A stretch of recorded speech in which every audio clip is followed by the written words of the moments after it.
Gentlemen, welcome back to the channel. Rudeboymitch here. I wanted to give you a in-depth review of one of probably the best co-op shooters that we have gotten in a very long time, and it's at a great value.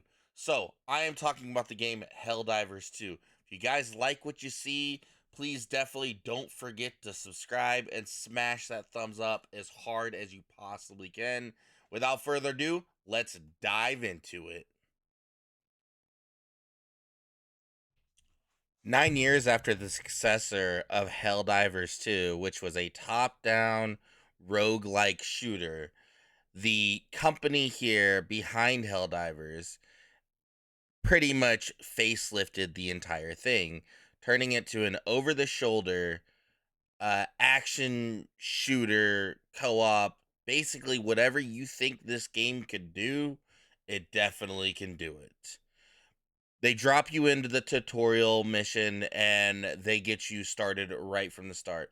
They explain what your purpose is and why you are basically expendable due to democracy. This is one of the most chaotic, fun co-op shooters you could definitely get at valued at 40 bucks. And the footage you are seeing right now is captured on the PS5.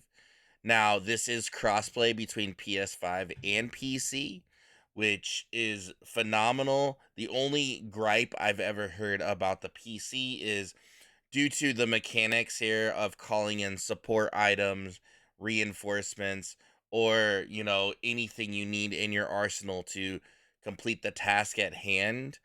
Uh, it's a little wonky because you have to be mobile when you call these in, or else you're gonna more or less get slaughtered. So, what is Helldivers 2? Helldivers 2 is more or less what you think it is. It is just a chaotic, fun, co op, crazy shooter. There is no story. It is drop in, drop out whenever you absolutely feel like it. The matchmaking does need a little bit of help for its newer, and I did see that they are going to work on some patches to try to make it more fluent so you can group up with friends. But by far, this game is way better with friends than it is by yourself. Now, you start out on the tutorial mission. They give you everything. Once they give you everything, you end up getting transported to your ship. You get to make your ship or basically own your ship. The one lacking, I would also say, is customization. You can't technically change the colors of your Helldiver. You can't more or less change a lot of the different looks of your ship, but it's nice to have a minor goal and having that feeling of progression of knowing that you're fighting for something than nothing at all. Now, the difficulty is, I would say, on par as your progression. The more you progress, the more you end up upgrading yourself, unable to fight these countless hordes of bug-like creatures and animatronics. The better you'll feel, and it just makes you want to go that much more into the next difficulty to see if you can handle it. Now, I have seen people basically kind of be a one-man army and handle difficulties on challenging or hard, but they do have an impossible, which I believe Helldiver is the highest difficulty you can get to. Sort of nine different difficulties with countless and countless of planets to basically rid and try to liberate for democracy, is what they say. Now, this game is absolutely brutal as well. The deaths are absolutely insane. You are going to die a lot. You are going to get in positions where your back is up against the wall against countless hordes. You're going to have some nail biting moments where you're at the skin of your teeth and you're not really sure if you're going to prevail. But when you do kind of more or less rely on your squad mates to say, hey, pull it together, we've got this, you are going to feel that much more satisfied when you are pulling off the impossible.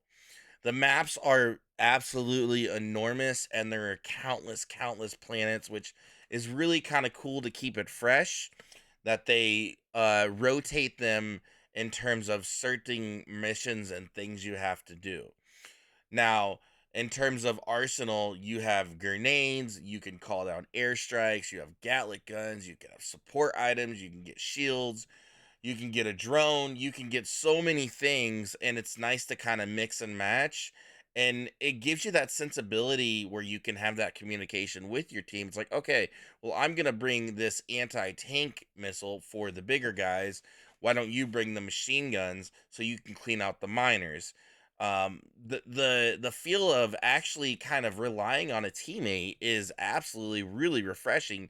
Most of some games where you kind of have one guy in a co-op shooter. It's like, okay, well, I can handle this, and I can handle this, and I can handle this, and then you kind of sit there and feel like, well, why am I even here?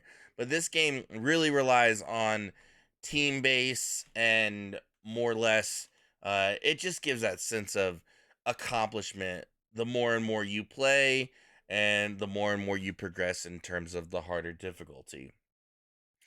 This game is definitely worth picking up.